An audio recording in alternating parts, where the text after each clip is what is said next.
Dzień dobry Państwu, mamy dzisiaj 17 maja 2023 roku. Ja nazywam się Jacek Borowek, a Państwo oglądacie i słuchacie kolejne wystąpienie tutaj z mobilnego studia w Grudziądzu z 9.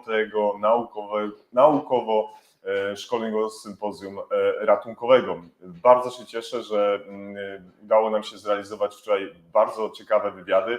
Bardzo fajnie, że zaplanowana debata przebiegła w takiej miłej atmosferze, ale też bardzo rzeczowej i merytorycznej.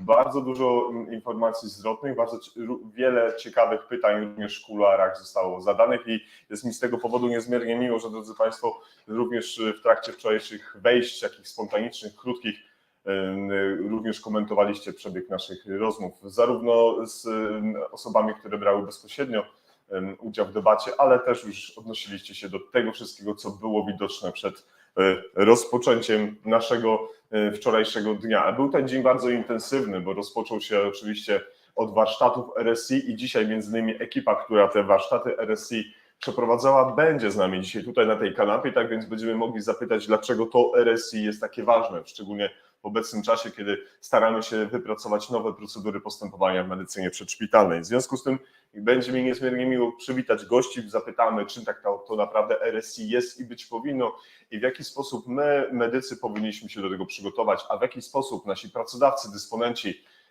i ministerstwo również powinno nad tym czuwać. A jeśli chodzi o ministerstwo, to dzisiaj tutaj na kanapie o godzinie 11 będziemy gościć podsekretarza stanu w Ministerstwie Zdrowia, pana ministra Waldemara Kraskę, drodzy Państwo. Tak więc pan minister dzisiaj będzie z nami, będzie tutaj odpowiadał na nasze pytania i z pewnością będzie to ciekawa rozmowa. Poza patronatem honorowym właśnie pana ministra zdrowia jest z nami również marszałek województwa kujawsko-pomorskiego, pan Piotr Całbecki, jest wojewoda kujawsko-pomorski, pan Mikołaj Bogdanowicz, jest z nami pan profesor, doktor habilitowany nauk medycznych Janusz Bohoczkiewicz, konsultant krajowy w dziedzinie chirurgii dziecięcej, Narodowy Instytut Kardiologii, Polskie Towarzystwo Badania Bólu, jest oczywiście Lotnicze Pogotowie Ratunkowe i pan profesor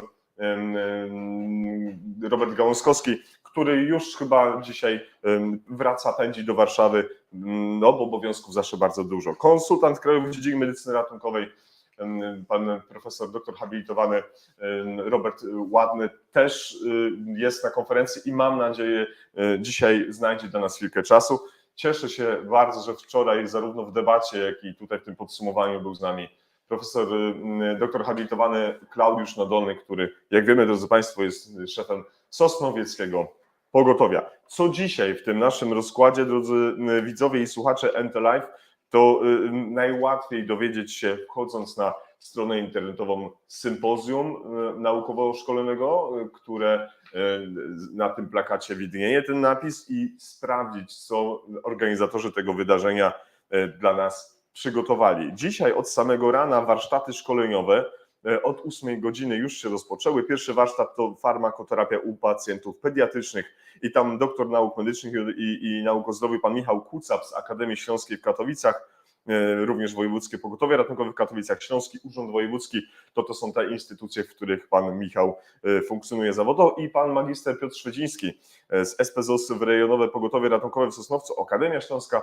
w Katowicach, Polskie Towarzystwo Ratowników Medycznych. Pan Piotr był kilka dni temu z nami w NT Live. Bardzo się cieszę, że dzisiaj Piotr o tym wszystkim, o czym mówił w trakcie NT Live, dokładnie 89 odcinka, przełożyliśmy to wszystko na fakt, na to, co dzieje się tutaj obok, w sali warsztatowej. Warsztat numer 2, USG i EFAS, od czego zacząć badanie, ćwiczenia na symulatorze pacjenta i na urządzeniach mobilnych. Technologia w medycynie postępuje w bardzo szybkim tempie, tutaj nie ma co do tego żadnych złudzeń i powinniśmy, pomimo że nie każdy lubi technologię, ja tych technologii niekoniecznie lubię, ale powinniśmy wykorzystywać jej możliwości. W związku z tym ten warsztat USG wydaje się być interesujący nie tylko z powodu diagnostyki ultrasonograficznej w medycynie przedszpitalnej, ale również pokazuje, jak nowe technologie mogą wspierać właśnie nasze działanie. I tutaj doktor nauk medycznych i nauk o zdrowiu pan Daniel Celiński, pan magister Rafał Waćkowski i pan doktor Paweł Samocki to są panowie, którzy te warsztaty USG prowadzić będą. Panel trzeci, który dzisiaj będzie miał miejsce, jeśli chodzi o wykłady, przewodniczącym sesji jest pani profesor doktor habilitowana medycyny pani Dorota Zyśko, doktor inżynier nauk o zdrowiu Aneta Binkowska, jest z nami również pan Dariusz Krawczyk, doktor nauk ekonomicznych i inżynier. O godzinie 12, 12:15 pacjent z migotaniem przedsionków SOR. Ciekawy wykład właśnie pani profesor Zyśko z Katedry i Kliniki Medycyny Ratunkowej Uniwersytetu Medycznego imienia Piastów Śląskich we Wrocławiu. Godzina 12:15, 12:30 pacjent z hemofilią w praktyce Zespołu Ratownictwa Medycznego i tam doktor inżynier nauk o zdrowiu pani Aneta Binkowska, Zakład Ratownictwa Medycznego, Wydział Nauk o Zdrowiu Warszawski Uniwersytet Medyczny. 12:30 do godziny 12:45 finansowanie systemu PRM. Świetny temat, trudny temat, bo jak wiemy, drodzy Państwo, najtrudniejszą dziedziną medycyny jest jej finansowania. Jeżeli medycyna, to również ta przedszpitalna, intrahospitalna. Tak więc o finansach należy rozmawiać, żebyśmy rozumieli, dlaczego pewne rzeczy finansowane są tak, a nie inaczej. O finansowaniu może uda mi się z panem ministrem dzisiaj porozmawiać tak, żebyście Państwo mogli ewentualnie zadać pytanie: panie ministrze, dlaczego tyle, dlaczego tak, dlatego siak. Aczkolwiek mam nadzieję, że ta rozmowa nie przybierze takiego wymiaru trochę kampanii wyborczej, która już, jak wiemy Państwo, pełną parą się w Polsce rozkręciła. O 12:45 do 13:00 jakość danych wprowadzanych do SWD PRM przez kierowników Zespołów Ratownictwa Medycznego i witamy bardzo serdecznie pana magistra Tomasza Draczyńskiego, świetnego specjalistę z Krajowego Centrum Monitorowania Ratownictwa Medycznego. Bardzo się cieszę, że mieliśmy okazję wczoraj z Tomaszem porozmawiać. Świetny facet, świetny specjalista, mógłby mówić jeszcze więcej niż ja, co bardzo cieszy, bo mówi naprawdę, drodzy Państwo, merytorycznie. Godzina 13, 13:15, gdzie i jak zastosowanie płynów antyseptycznych w praktyce, to pani magister pan Dominik Kik, który będzie z nami. 13:15, 13:30 identyfikacja przyjmowanych przez ratownika pozycji z wykorzystaniem systemu MyEmotion podczas wykonywania procedur medycznych. Później doktor habilitowana inżynier Iwona Grabarek, Wydział Transportu Politechniki Warszawskiej, kierownik z Zakładu Systemów Informatycznych i Mechatronicznych w transporcie, również będzie z nami. Też będzie temat ubezpieczeń od godziny 13:30 do 13:45. Tam ubezpieczenie jako część samodzielnej, zawodowej takiej roli ratownika medycznego, o której mowa jest tak naprawdę na każdym kroku. Pani Małgorzata Ziółkowska, dyrektor oddziału Inter w Katowicach, będzie na ten temat opowiadała. Panel czwarty, obiad gdzieś okolicy godziny 13:45 do 15:00, panel czwarty i tutaj pan Daniel Celiński, wspomniany pan Mateusz Komza i pan Piotr Szwedziński, o których żeśmy dalej rozmawiali. Jeśli chodzi o pozostałe elementy naszego dzisiejszego spotkania, to chciałbym zwrócić uwagę również na panel piąty, gdzie pan doktor nauk medycznych i nauk o zdrowiu Michał Kłucap, doktor nauk o zdrowiu Daniel Ślęzak i lekarz medycyny Michał Czernuszewicz będą prowadzić ten panel piąty. I ten panel piąty, z tego tutaj widzę, drodzy Państwo, do godziny 18:00 będzie miał miejsce. Później kolejne 2 wykłady i ten dzień dzisiaj zakończy się pewnie późnym wieczorem. Jutro panel szósty. Jutro już niestety nie będziemy prowadzić wejść z NT Live tutaj z Grudziądza. Dlaczego? Dlatego, że pędzimy szybko z powrotem do Oslo. Dzisiaj wielkie święto w Norwegii, 17 maja, gratulere med dagen Norge. Tak więc wszystkim przyjaciołom norweskim, wszystkim kolegom, koleżankom życzę wspaniałego świętowania w trakcie dzisiejszego wspaniałego narodowego święta. Drodzy Państwo, to tyle drogą wstępu. Jest z nami Misiak z Sosnowieckiego Pogotowia. Dziękuję, Klaudiusz, za świetny prezent. Misiak jedzie z nami do Norwegii o naszym świetnym projekcie, drodzy Państwo, gdzie podpisują się nasi goście. Również mówiłem wczoraj, ale powtórzę raz jeszcze, jest to taki projekt bardzo spontaniczny, gdzie goście NT Live, ci wszyscy, którzy odważyli się usiąść na kanapie albo słów kilka powiedzieć bezpośrednio do mikrofonu, podpisują się tutaj. To taka świetna pamiątka. Nie mamy tutaj jeszcze wszystkich oczywiście, ale jest to coś, co myślę, że z takiego z punktu widzenia czasu, wielu miesięcy, może nawet lat działalności NT Live. Na razie dobijamy do 3 lat, niebawem urodziny. Będzie miało świetny taki swój wymiar. Za to też jestem niezmiernie wdzięczny. Drodzy Państwo, 2 podziękowania, które już teraz kieruję do Kamysz Koszulki Ratownictwo. Świetna robota, to logo, to wykonanie jest fantastyczne. Pawle, bardzo Tobie dziękuję i raz jeszcze chciałem podziękować naszemu koledze Łukaszowi, Łukasz Wierzba, który jest z nami dzisiaj. I Łukasz zgodził się wystąpić przed kamerą. Łukasz opowie, czym się tak naprawdę zajmuje, dlaczego ta technologia w jego wydaniu jest szczególnie ważna. Łukasz realizował wczorajsze wszystkie wejścia, robi to świetnie, robi to bardzo profesjonalnie.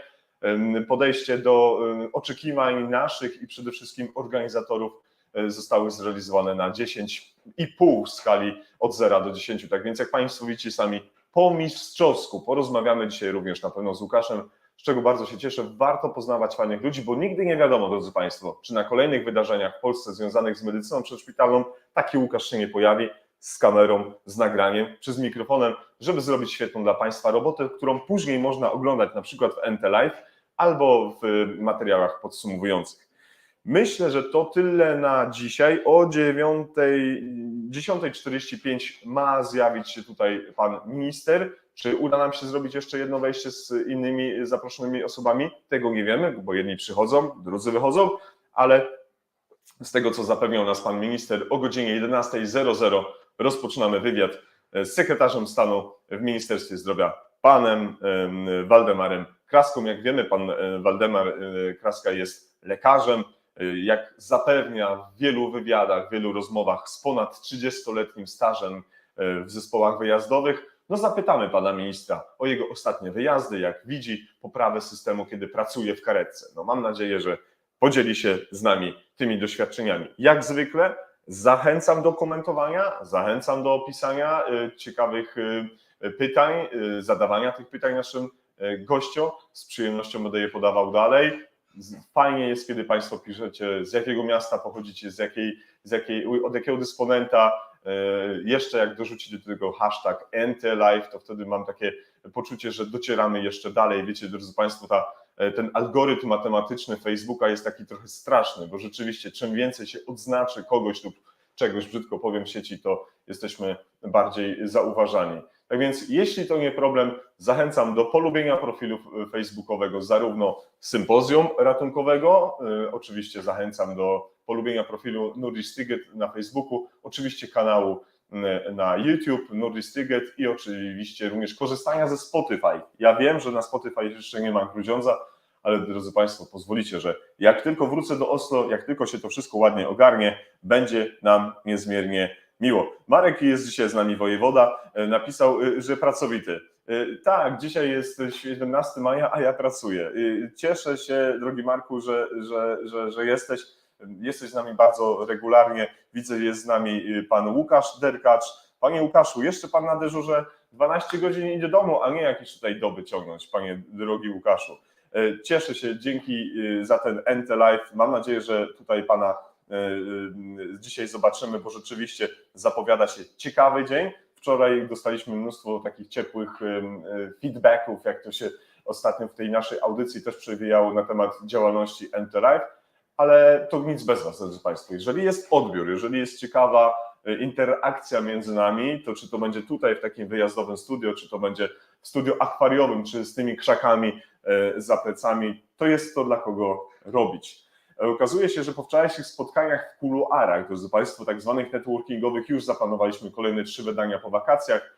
Rozpoczynamy po wakacjach kolejny nowy projekt, który będzie równolegle realizowany do NT Live, zatem myślę, jestem chyba bardzo przekonany, że zapowiada się nam cudowna jesień, tak więc bardzo Ci na to dziękuję. Jest z nami Michał Żyła. Cieszę się bardzo, drogi Michale, że jesteś.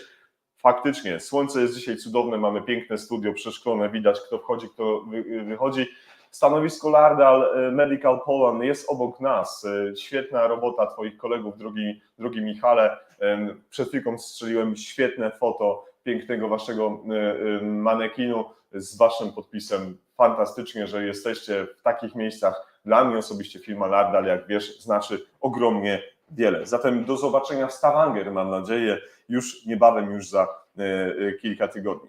Widzicie Państwo, moje gadulstwo właśnie się rozwinęło, ale pozwolicie, że ten kwadrans, który Wam zaproponowałem, pokazałem tutaj z Grudziądza, powinien Wam wystarczyć. Śledźcie dzisiejsze wydarzenia. Myślę, że tego będzie sporo. Do godziny 15 będziemy korzystać ze studia mobilnego, którego głównym dzisiaj realizatorem i operatorem jest, jak już wspomniałem, pan Łukasz Wierzba, ale o tym jeszcze dzisiaj z pewnością będziemy mówić.